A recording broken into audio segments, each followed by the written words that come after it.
my name is Amantis. Welcome to my channel. Today we are going to be playing Chicken Police, and it is called Painted Red.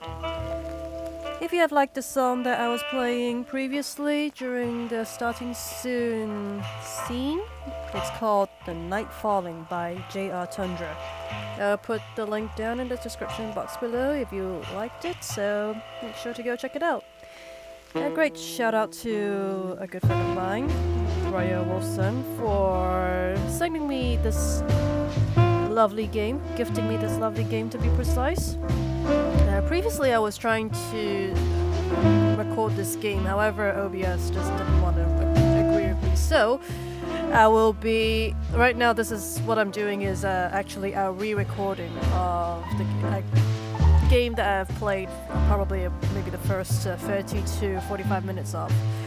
Anyway, so without further ado, we will be starting a new game because, like I said, the video footage didn't come out nicely. It's just been freezing everywhere, all over the place, and I do not want the video quality to be that low when it comes to recording a game. So do forgive me if it seems that I have played this before, and I hope you enjoy this game because this game is a point-and-click adventure game. It's set in the film noir style, really beautiful game, and I'll be making a little bit more commentary as we play along. And by the way, the music is gorgeous. So let's start a new game. I will put it over game save 1 simply because I am going to be restarting this game.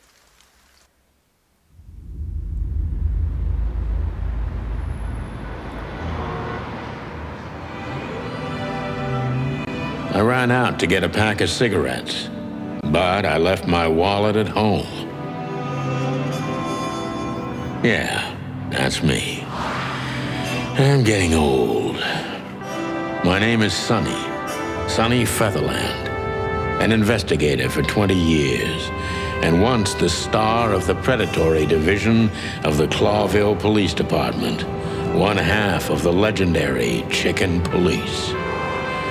But buying a pack of smokes is more than I can handle right now. Maybe I should just lay low. Yeah, I'll do that. The most colorful place in the wilderness. For all the gods, what bullshit. The last clucking color left this city years ago. And slowly I'll turn gray too.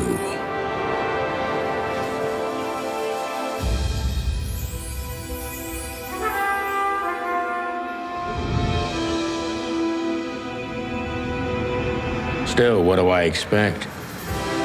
We're living in a vast experiment. And don't even notice that everything got clucked up a long time ago. We believe in this wonderland of peaceful coexistence. Wolves and sheep, chickens and hounds. Yeah, sure, why not? It's just ridiculous. The dog eats the chicken. It's in our nature. I'm not propping up the illusion anymore. 121 days, and it's over. Retirement.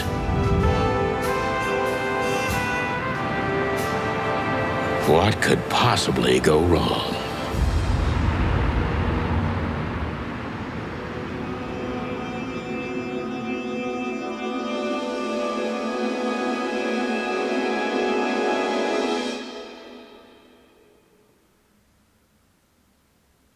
Alright, that was the opening cutscene. Ah, crap. My office lock is a piece of shit if a dame can pick it. She stood in the darkness. The light painted stripes on her body. It whispered secret little things that were never there in the first place. But she was no zebra. Reality was just a light switch away. Elizabeth or Charlotte? I was sure she'd have a sophisticated-sounding name. She had a bygone look in her eyes, older than this ancient building, and perhaps the whole city itself. Or maybe I'm just drunk. But she was the first womanly thing in my place for a long time, so I had to give her a chance. Okay. Let us find out who this lady is. We don't know who she is yet, but one of the things that I like to do when playing a point-and-click adventure game is to look at everything first. Okay, that's just... I don't see colors anymore. Only emptiness. Everything faded. I need another drink. Books I'm never gonna read. Maybe nobody ever has. And over here, as we can see, there are some items that we can pick. Let's take a look. My wallet and my badge. The wallet is real. The badge ain't. Chief Bloodboil took mine. So I got this one out of a pack of cornflakes. Just in case. My last cigarette. You're lucky I don't have a light, pal. She doesn't seem so dangerous that I need to grab my gun, but you never know. Alright, we have 3 items into our inventory list. Let's take a look, shall we?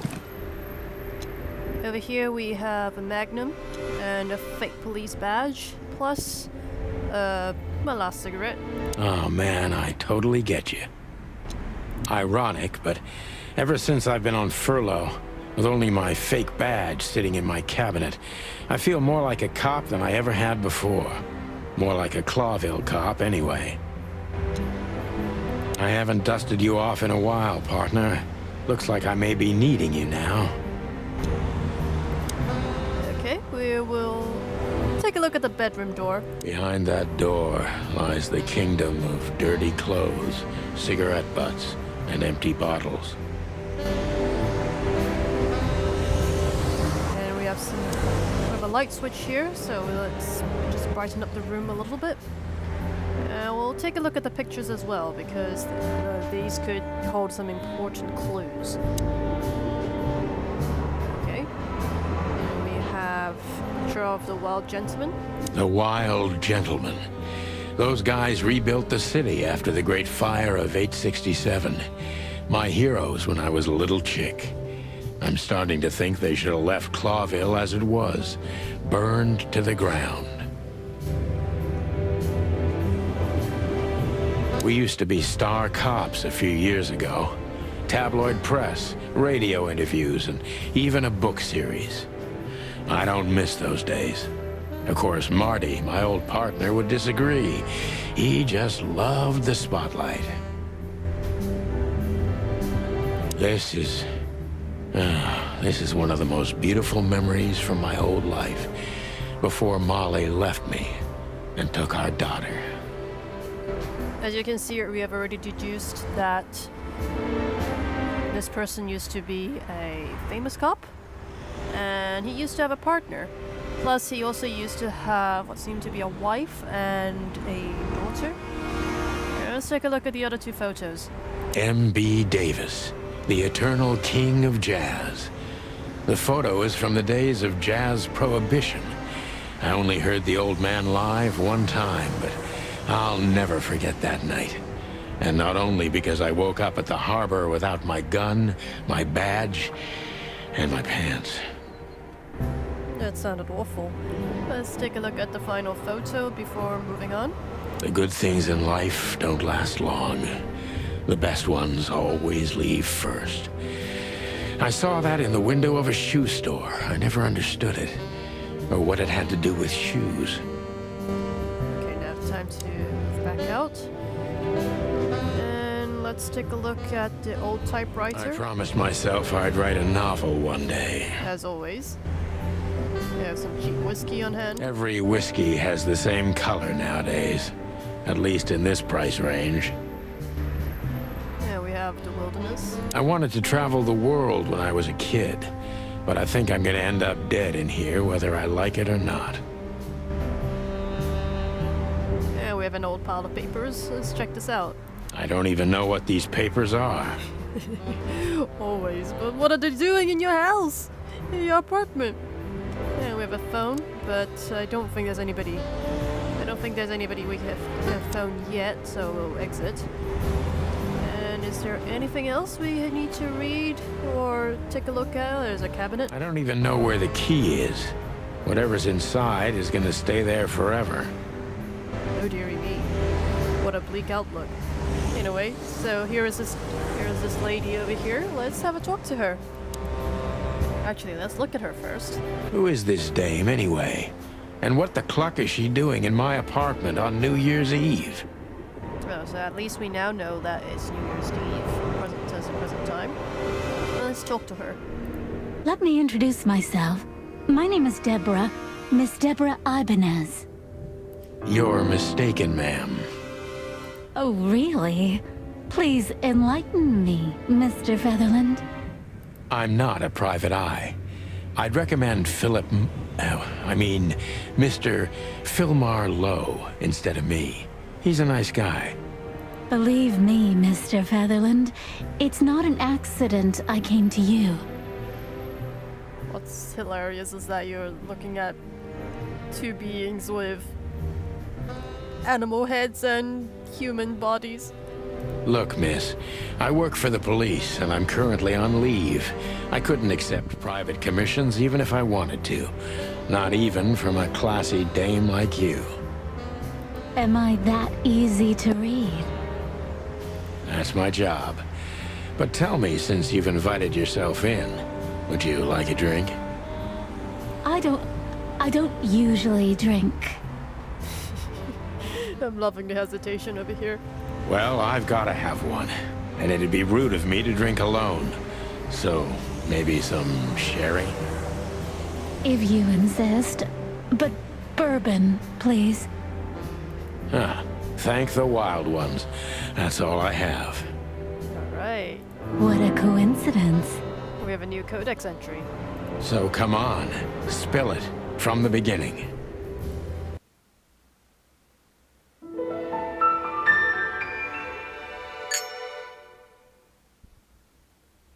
Check out the detail, man. So at least now we at least know we have this Deborah person. And let's take a look at our detective notebook. Over here we have information on Deborah.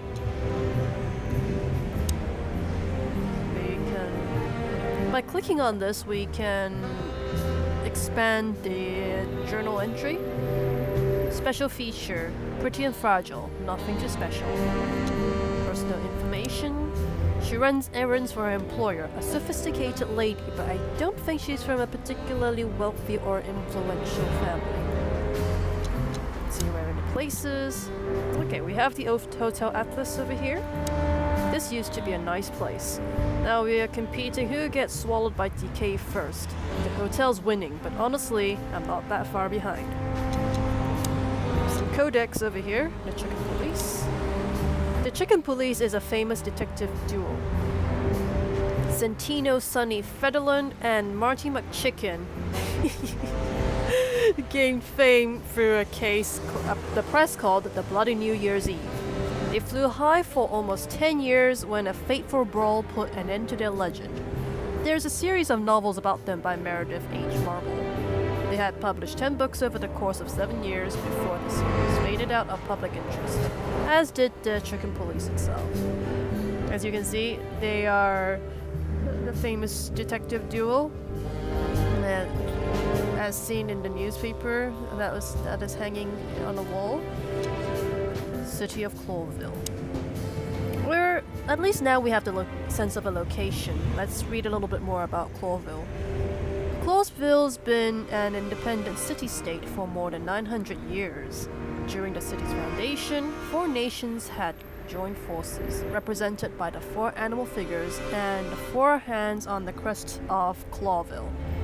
In reality, the tribal alliance of the reptiles and the great insect clans had also played an essential part in the city's founding, but they never got to be represented on the crest. This gave birth to a political and cultural antagonism between the species.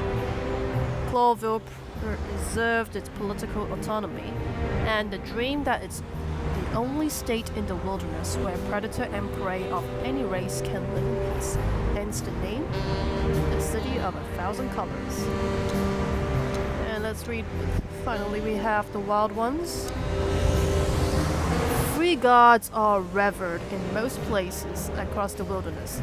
They are the great wild ones, who make up the holy trinity of creation, destruction, and silence. Hariti is the goddess of creation, Tapti is the lord of destruction, and I can't pronounce his name, but I'll try anyway. Vatiti is the gentlest ghost of silence and nothingness, keeping the balance between creation and destruction in their never-ending conflict. For some reason, this reminds me of reading some Greek history or Greek mythology of some sort. And Lord of Destruction reminds me of Diablo 2. Alright, let's take a look at the stats. So far, we only have a detective rank of Greenhorn. Okay, let's go back. And one of the things that remind me about this game is this other game called The Goat in a Grey Fedora. It's a Flash-based game, a browser game that I used to play when I was still growing up at some point. And I can tell you it is one of the most amazing point-and-click adventure film noir style games I've ever played. And it's pretty good because, you know, it's a browser-based game, and at the time we just didn't have as many options for games, and that was one of the only options I had when it came to playing some adventure games. Anyway, so let's go back to taking another look at Deborah. Legs that go on for days. Deep, dark eyes. Silky skin and voice. You're in big trouble, pal. Ay. He must have a trust in her. Anyway, let's talk to Deborah. That's better.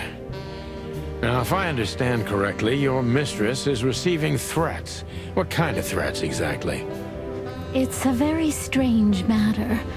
First, there were letters. Then it came printed on a wine bottle's label, sent as a gift. Then carved into a brick, thrown through the window. And finally, they painted it on the wall of the house in giant red letters. That is never a good sign, especially when somebody is painting your house, the walls of your house in giant red letters just to send signals. I think it's time to dig a little deeper. If you don't mind, I'd like to ask you some routine questions. Please, that's why I'm here. And we have somebody that we can question. I have some clues here, because we now know the victim is a lady and is the attack of some strange threats. All of them are written. We have a little bit more about... No, we don't. That's fine. Let's go into questioning mode. Focus on what you know about the suspect. Is he or she suspicious? Concentrate on that. So we have subject, we can focus.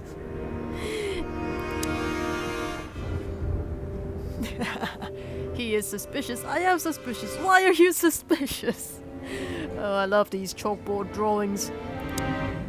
Gather impressions from the suspect. Every impression adds a new question line. A new impression. Question 1, 2, 3, 4. So many options. And the detective meter is your best friend. It shows how well the questioning is going. Keep it on the positive side, okay? Blah blah blah. I like that. And plus 100 points. So we will want to keep the detective meter on the positive side. Anyway, let's... I must be cautious and smart. This dame seems shy, which I can use to my advantage. But I must be careful about what I say to her, or I can scare her off. Let's start gently, and when the time comes, we can go in hard. Alright. So the focus here is on Deborah Ibanez. I must be cautious and smart. This dame seems shy, which I can use to my advantage. Alright. So we only have one question so far. Let's ask away. Who exactly are you, ma'am? I'm not somebody important, Mr. Featherland. You're important enough to deal with such a delicate matter, right? I carry out the wishes of my employer, nothing more. This means simple paperwork, most of the time. You've been thrown into deep water, sweetheart. Tell me, can you even swim? Ay. We're not talking to a frog here, are we? Believe me, this is just as unpleasant for me as it is for you, if not even more.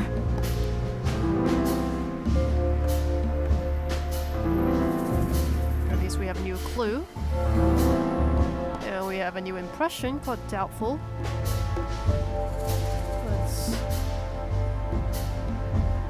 Let's go with the second part. You're not very confident. Are you sure you're alright? Tell me which part of the city do you live in? Clawville Hills, Flowerville, maybe. Let's go with the second option. You're not very confident. Are you sure you're all right? Yes. Excuse me. I'm just a bit nervous. I've never done anything like this before. Breaking into the apartments of strangers isn't that big a deal.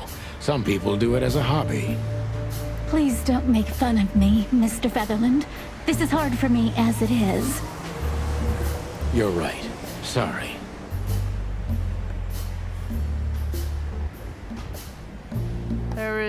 There are two things I can use. I can either say, "Tell me what's your star sign, sweetheart," or "Did you come alone or by yourself?" Are we gonna flirt with her, or are we going to go straight to the point? When we go, we'll just go focus and straight to the point. Did you come alone? All by yourself? I took the subway, then the tram, and then I walked. It wasn't easy to find this place, and to be honest, I had to be discreet. Yeah. Well, I think I'm starting to get the picture.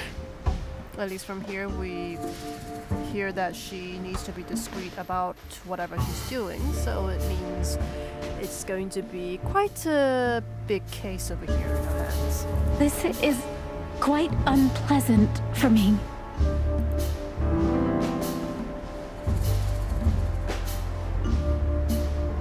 She's frightened right now. But do you even know what you want? Well, you're born and raised in Clawville. Let's get straight to the point. Let's go with the first option. Why did you come to visit me? Why not your employer herself? My employer is Miss Natasha Katsenko. She hasn't been leaving her home lately, only if she really has to. How so? So we have a cat. Miss Natasha is afraid. She's scared because of those unwanted messages, and everyone knows who she is. So she's that kind of woman. I don't know what you mean. Of course you do, Deborah. Thank you, by the way. We're finally getting somewhere. We avoided the point long enough. Deborah's hiding something, no question. Let's focus on that. At least we now know that her employer is a cat called Natasha. And it's probably somebody intentional. How did you get this address? I'm sure it's not intentional, but are you toying with me? What exactly do you expect by coming here to meet with me? What do you want from me? Well, let's go with the first option. How did you get this address? You know, my mistress has exceptional connections. If they were so exceptional, she wouldn't have chosen me. Don't be so hard on yourself, Detective. You are the head of the famous chicken police. Am I right? She's trying to flatter me. Was it a raccoon with a scarred face called Zip who recommended me? He hates me. No, Mr. Featherland. I don't know anyone like that. You probably don't, but your employer probably does. Lucky for you, Deborah. Okay, we are at least going into the positive side. Okay, let's go with maybe either the second or third option. Let's go with the third option. What do you want from me? Me? Oh, don't be silly, Deborah. I mean your employer. I was just talking to myself out loud. Oh, poor Sonny. Well, Miss Katsenko thinks you're a great detective, and you're also reliable. That's why I came. Did she also give you the lockpick? Please, could you let this go? I'm really embarrassed. Sorry, sweetheart, I'm just teasing you. As soon as I saw you, you were forgiven. That's very nice of you. It has nothing to do with being nice, Deborah, but you're welcome. Oh, I do love this interaction between Sonny and Deborah. We can go with either have you ever felt truly vulnerable, or don't you think this whole thing's a little suspicious? We'll go with the second option. Don't you think this whole thing is a little suspicious? Look, Santino, I'll explain everything. I have no doubt about that. You look just the type, sweetheart. No offense. I'll take that as a compliment. Or maybe I'll act like I haven't heard it. Is she toying with me? I think so. You see, we're starting to understand each other.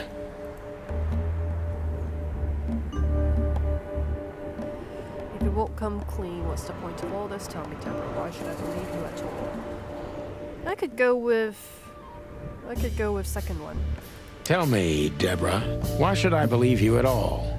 Because my mistress trusts you. That's all I might get. Is that all I'm getting from you? Should that be enough? If you really like what she thinks you are, then yes. Damn, what can I say to that? She's rubbing your boots, darling. Look, I didn't mean to back you up against the wall. You have a way with words, sweetheart. Did you ever want to be a cop? No, not for the world. Heh, smart answer. Who would want to be a cop during that age and time? Okay, at least we are getting somewhere. The detective meter is very positive right now. Let's go with this one. Be honest and tell me what you're so afraid of. You know, Mr. Featherland, my mistress's partner is Hobart Wessler. Or as most people know him. Uh-oh. Wait, there's a climax here. Ibn Wessler, the Kingpin. Exactly.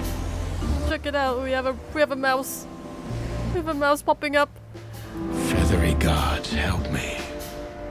So you get it now. The secrecy. To put it mildly, I think I understand it all. Wessler. This little piece of the puzzle changes everything. At least so far we now know that there are 2 more people involved. We have...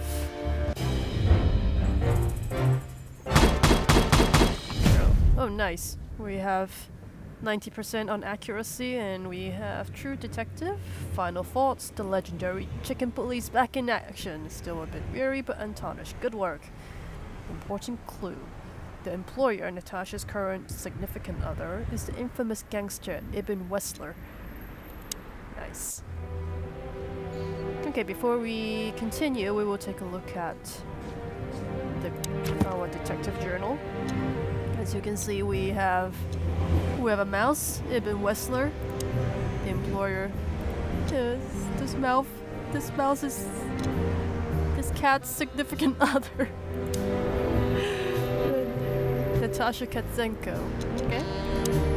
Let's take a little bit of a closer look at Deborah. She's afraid and she's secretive. Or she's just secretive and an outstanding actress. In any case, not everything she told me is true. I'm pretty sure about that. For example, I have no idea how she broke into my apartment. Her employer currently bolsters the ranks of Ibn Wessler, to put it mildly. This explains the cloud of fear surrounding Miss Ibanez. She has remarkably green eyes, and she is definitely in trouble. So am I. She is the employer of Miss Deborah Ibanez. Allegedly, she's receiving serious threats. Currently the girlfriend of the notorious gangster Ibn Wessler. This explains a lot of things, mainly the excessive secrecy. Let's see. And also Hobart Ibn Wessler, good-looking, charismatic, and a clucking gangster. A little bit of a personal info. One of the most well-known gangsters of Clawville. Real estate mogul, bank director, museum owner, distiller, smuggler, and information broker. And that's only the half of what I've heard about him. He has his dirty little paws everywhere in the city's underworld. So at least after questioning and talking to Deborah, we now know a little bit more on the information of two other characters. Do I have any more? I'll have just a greenhorn. This is where questioning is just as important. No, so now what? We should probably ask her a couple more questions. Why don't you take it to the police? Just go there and file a report. Photos, flashing lights, fingerprints, you know the drill. The evidence is very clear. Even a moderately talented detective could easily wrap this case up. Or just try the phone. 555-111. Please, take a look at this. Well, okay. Let's see. Alright, we've received a new item. Oh wow, look at that. What we have here is a pamphlet or a leaflet to the Tsar Club at Clawville, Upper Downtown at S. Limon Street, 177. 555-312 is the phone number, and it says, the most colorful club of the most colorful city. My city is on fire, by a brand new hit from the Queen of the Night. Oh, I'm loving the imagery over here. It reminds me of being in France and going to either to the Moulin Rouge or the Crazy Horse Club. Ay, look at that. I know Molly very well. Please note this when deciding whether or not to accept my assignment. Miss Ibanez is a trusted friend. Treat her as a gentleman. And Molly. I know Molly very well. Please note this when deciding whether or not to accept my assignment. Miss Ibanez is a trusted friend. Treat her as gentleman. N. I'm laughing right now because that is definitely a Russian accent. So at least we now know that Natasha is a Russian cat. I felt like I'd been hit on the back of my head with a blackjack. Reality tilted. Molly. Good gods. What was her name doing there? I glanced at the opposite wall with the well-worn picture frames. Like an eternally dark hole in the wall. A missing piece. She was wearing a light silk dress and singing a lullaby. The waves caressing her beautiful long legs. Why Molly? Why now? Oh, we are in trouble. Especially after reading that note from Natasha. Mr. Featherland? Santino, are you all right? What the hell is this supposed to mean? Especially after reading that note from Natasha. I don't know anything, Mr. Santino. My mistress told me to give this to you. She said you'd understand. Don't you? Oh, of course I understand, Miss Ibanez. I get it very well. But this case is becoming more and more confusing. It's starting to look like blackmail. Well, it's true. Blackmail? Don't play innocent with me. But... All right. When can I visit? Visit? Me? Not you. Miss Katsenko. Oh, yes. You can find her at the Tsar Club. Didn't you tell me she's not the social kind? That she's especially unsociable? Or does she only like loud and crowded clubs? Yep, that is the irony. No, she's really not like that. But she owns the place. Judging by the flyer, it must be a very busy club, especially on New Year's Eve, right? I'm sure you'll have no trouble finding Miss Katsenko, but there's one small problem, Mr. Featherland. Let me guess. Mr. Wessler better not know about my visit. Oh, that is true. Otherwise, you would be in so much trouble. Exactly. How did you know? 20 years experience, ma'am. Oh, and please, call me Sonny. It was a pleasure to meet you, Sonny. I'll talk about the rest with Ms. Katsenko in person. A good friend of mine would be happy to take you home if you'd like. I'd appreciate that, Sonny. At least we now know that whom Natasha is. Let's take a look at a couple more clues. I'll find Natasha at the Tsar Club. Oh, I love the logo over here. And Natasha must know my wife Molly from somewhere. Or perhaps she has very good informants. I must find out what the connection is.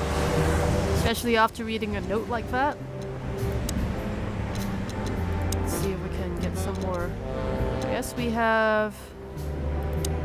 She owns the Tsar Club, so now we know that Natasha Katsenko is the owner of the Tsar Club. We have a new person, a new character called Lewis Hayworth, C. Hayworth, and special feature is that he's an old friend of mine. He is stuttering heavily when he talks. Personal information. Lewis is the owner of the once reputable Atlas Hotel and a good old friend of mine. At the moment, he is my landlord. It's only the two of us living in this unbelievably enormous hotel. He's crazy about detective stories, and he gladly helps me whenever I ask him. And what's his number? His number is 555932. Well, at least now we have a number to call, and we can finally use the rotary phone.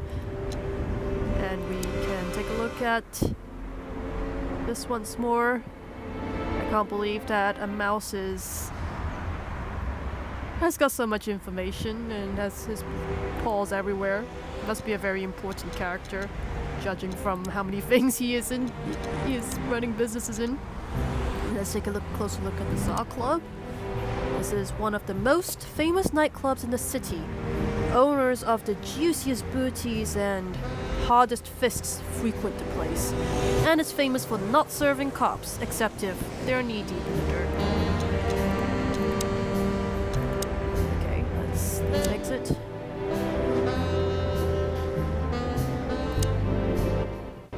Nice. We get to use a rotary phone. This is so exciting. Haven't used one of these in ages. Let's pick it up.